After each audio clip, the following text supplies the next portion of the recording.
evening, ma'am. Welcome to Hi, good PSN. evening. And You have I'm Shani. She's Priyanka.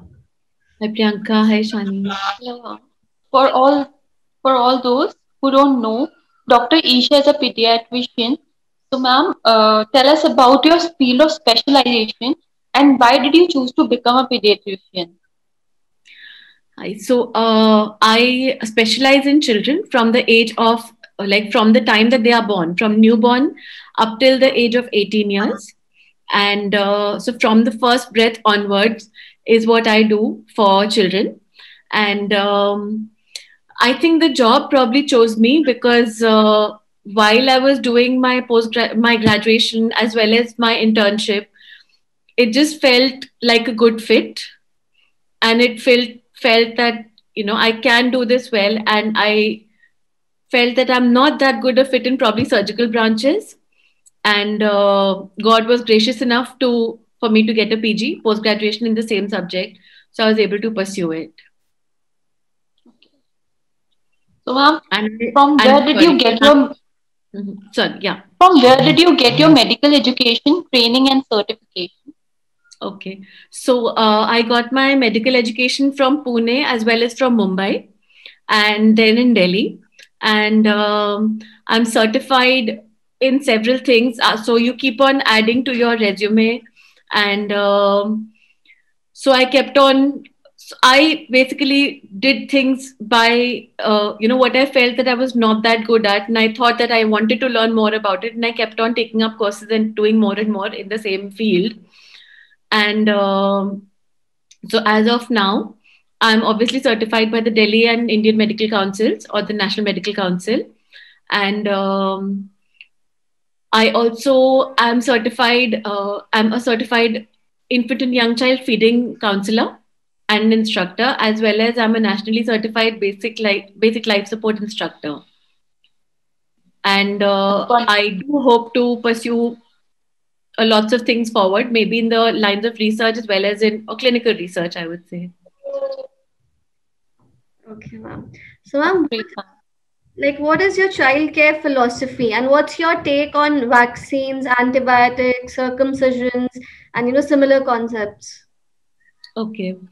Um, my childcare philosophy is very simple. It says that you have to enjoy your parenthood. So as long as you do that, I think you'll do most things which are good for your child. So I think it just falls in line. And obviously you have to take informed decisions. Being a doctor, I am absolutely not against vaccines. I think that all vaccines must be taken and should be taken because people work, like we work very, very hard. And these are hardcore scientific things which are brought into public to be able to. So during my patient, when I see my patients in my clinic and hospital, I always tell them that these are uh, life-threatening diseases which are now preventable. So why in this day and age somebody dying of pertussis or what we used to call kali khansi, it's not acceptable as of now. Yes, ma'am. Good. So I think and I think look at the way that our nation has progressed in terms of polio. We have finally been able to, or we are finally a polio-free country. So we should be able to take this forward, and we must vaccinate all our children. Circumcisions, as you said, are they can be religious as well as non, or they could be medically, indicated. They have been shown to prevent certain kinds of cancers later in life. There is evidence for the same, but it's a personal decision of the parents whether or not they want to do it, as well as the person, obviously, the boy. And antibiotics, as we run worldwide as well as nationwide programs for stewardship as of now, which I think is the need of the hour because obviously highly resistant strains of bacteria and viruses are coming up and have been coming up more and more in our practices, which I think is it's a preventable thing. It could have been prevented definitely, and it is done by probably prescribing more antibiotics where they are probably not required. So I do understand that as a pediatrician, when you're in fact, as any doctor, when you're practicing, you have many pitfalls or many things that, like, you cannot always investigate, because the investigations are more expensive than the treatment. It doesn't always, make sense to do that. So you land up giving the antibiotic just to be able to cover your bases, as well as to be able to, help the patient. But that hasn't worked in our favor in terms of the whole population as of now. So anyway, definitely stewardship is the need of the hour. That's true, ma'am. So, ma'am, like being a doctor, being a pediatrician, especially, like how many hours do you work in a day, and how do you manage to strike a balance between your personal and professional life?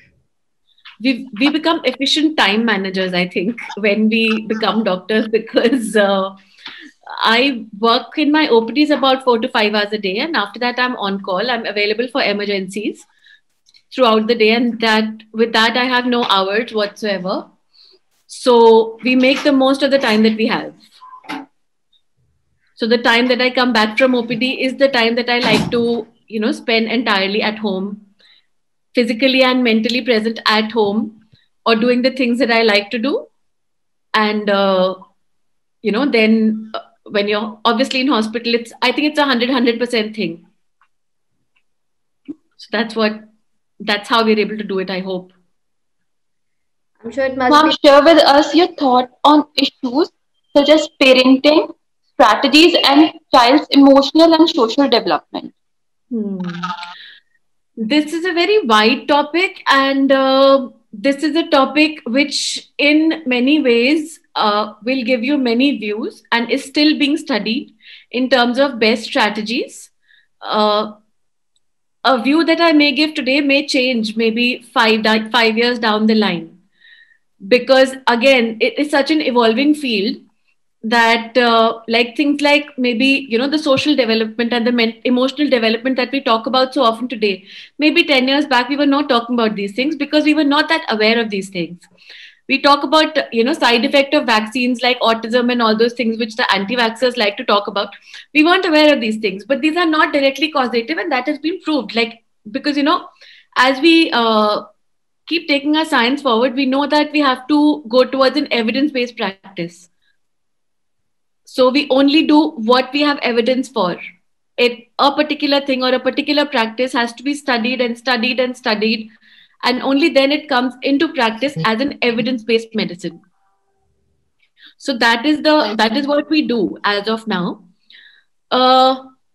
Social and cognitive or emotional development are highly important, and we definitely support. In that way, I think joint family structures were a better option as compared to nuclear families, where we cannot give nuclear families, where we cannot give the joint family support. I think the society has a big role to play, definitely. And the parents have a big role to play to be able to stimulate the child. So when the child is growing, especially in the first 2 years of age, we should try to give as many stimuli: physical, emotional, hearing, tactile, as in touch, smell. All the senses have to be stimulated so that the brain is well developed when the child grows. Several languages is also a very good thing, so those children also develop very fast. And if you have a multilingual household, it has been proven to be a good factor for social and emotional development of the child. And there are many other things which you can do to be able to support the development of your child. As I said, more people and more stimuli is definitely the thing. You can make your child more open to experiences like music, like playing, like going outdoors, like minimizing screen time. So all these things, I think, as of now, really help in the development or good development of the child. Well said, ma'am. So what aspect of pediatrics are particularly exciting for you, and which age group do you cater the most, like enjoy in your practice? Okay. I have special interest in 3 areas. One is pediatric ICU, because I love it when a really sick child comes and the child goes home. That is a very rewarding feeling. I love it when the children, when they come really bad and when they start playing in the ward. That is a very rewarding feeling. That feels very nice. I prefer toddlers. That's I'm a little partial to them, I think, because I think that is a very interesting age group. See, the children become really interesting at that time, and the kind of questions and the kind of interactions that they can have with you are very, very amusing. So I think every pediatrician spends a lot of time playing with the kids in the wards, and and I think that is one of the advantages of our job. See, we actually can play with our patients, so it's good. So that is there, and I cater to, as I said, so I'm qualified to cater from newborn up till 18 years, but I think we usually cater to children about 12 to 14 years of age. My favorite is, as I said, toddlers. I enjoy them. That's wonderful. So, ma'am, like, what steps do you take when you're not able to deliver a satisfactory diagnosis? Like, how do you cope? Hmm. Hmm. It's an interesting question. So there are few things that you do. The moment that you are in doubt, as we say, we practice evidence-based medicine as of now. If I'm not able to deliver a satisfactory diagnosis, I do not mind admitting to it. One, I do feel the need, and I will ask, I do feel the need to read up more because I think that is something that is always, ever present in our field. Since, it is always a progressing field and everything, maybe it's something that I don't know or something has changed over the past some time, which I have not been able to read up until now. I definitely do not ever mind taking second opinions or taking help from my colleagues and friends. So I think until now we have been able to deliver, hopefully, all right. Yes, and hopefully continue do it, like delivering like this only. So, ma'am, although like you don't have any off days as that, what would you Not really. like to do when you're at home, and like what are your hobbies? Okay, so I have my hobbies are my pets. I love my dogs, and I'm an outdoor person. I like to be out either walking or playing or swimming, or I am also an introvert, so I love reading. So it could be reading anything from, latest advances to comic books to anything. So right now I think I'm reading a Tintin comic, which I enjoy. So I think that's what we do when we are free.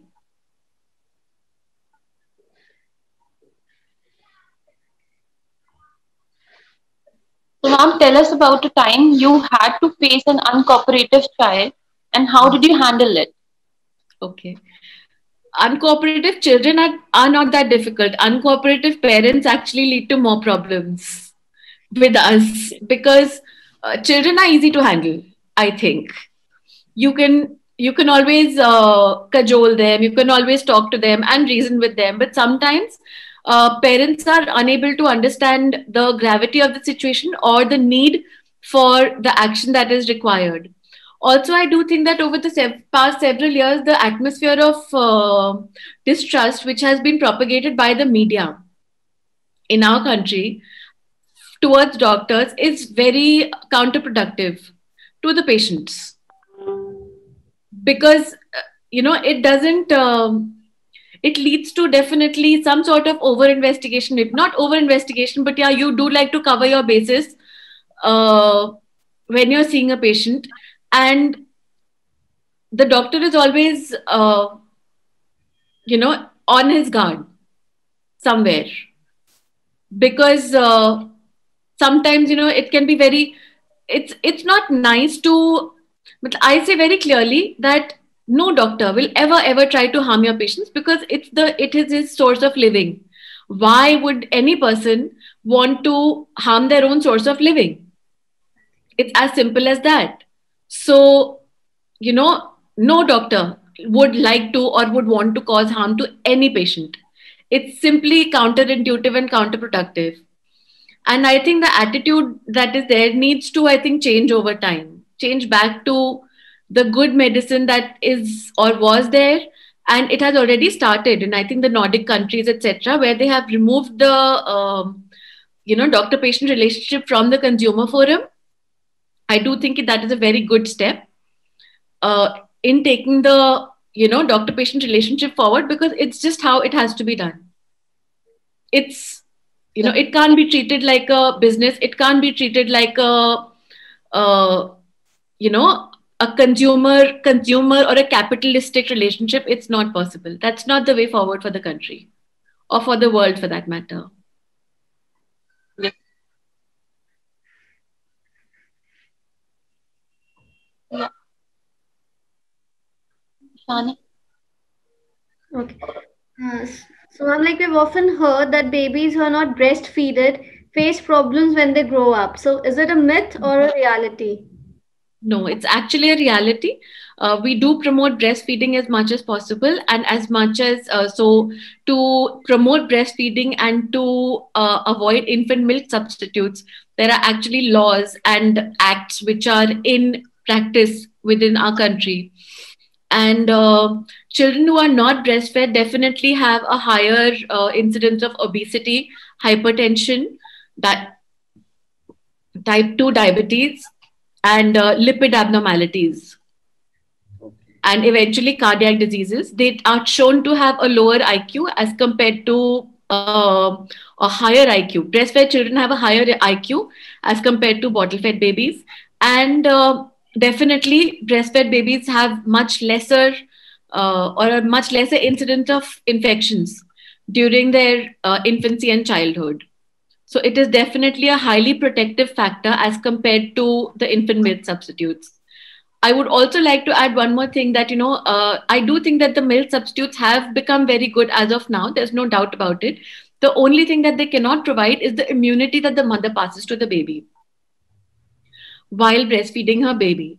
So there are several myths, surrounding breastfeeding. And, when they say ki, in the country, like in the world, as of now, I think there are basically maybe 4 or 5 such conditions in which we ever say that you should not breastfeed your baby. So you must always breastfeed your baby. That is always the best thing to do. I think that was quite informative. And, so ma'am, like, through PSN, we are trying to create a global startup ecosystem. We are trying to bring in all the startup leaders together and form a network. So what exactly do you feel about this initiative? So I have been associated with Prabesha for some time now, and I do agree with their policies. And I think we are fall in line with our policies and the way that we think.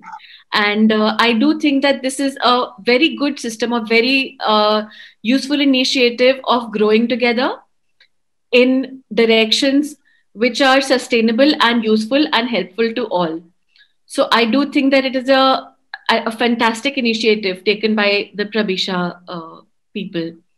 And I think it will help, giving opportunities to everyone. So I think it is a great ecosystem that is being developed. So, ma'am, what are the 4 or 5 ways you would recommend to prevent illness in a baby? Okay. Few things which are very important is one, obviously vaccination, because they prevent, as I said, life-threatening diseases, so which must be done. Second, which should be done by everyone, not only just the baby, but hygiene, hand hygiene, which we are hearing more and more over the last year, obviously.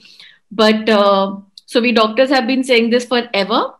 And hand hygiene is obviously one of the most important things. And the important thing is not only the person's or the child's own hand hygiene, but the parents or the people around as well.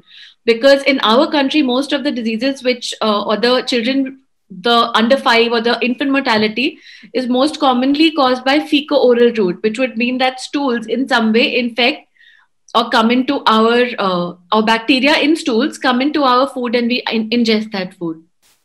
So I think that is a very, very preventable thing which can be done by something as simple as hand washing at the correct times as well. On a bigger scale, I think I do think waste disposal, proper water, definitely. All these things are very, very important. So proper water, as in the water source that is used in your houses, must be clean. It is not always necessary to have an RO system or whatever, but there are many much cheaper sources also which help you clean the water, which would be like a chlorine tablet, or you have many different kinds of filters which can be used in every household. And on a bigger scale, as in on the scale of the society, I think we obviously cleanliness and hygiene and proper waste disposal or garbage disposal, that plays a very big role in preventing diseases. True. Thank you, ma'am, for sharing this valuable measures with us. So, the last question for you. So, any piece of advice you would like to share for the upcoming who wants to come in the same profession, who wants to become the pediatrician? So, You have to uh, know how to work even when you're very sleepy. You have to know that the baby that is coming in sick is very, very important, and more important than anything that you, every baby that comes in sick is more important than anything else that you will do in your life. And you have to be dedicated and ethical. There's no other way about it. It just has to be.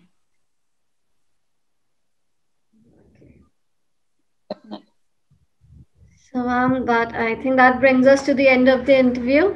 And thank Yeah. you so much. Thank you again for being here with us and taking our time, from your busy schedule. So, Thank you. okay. thank Thank you. you. Thank you for having me.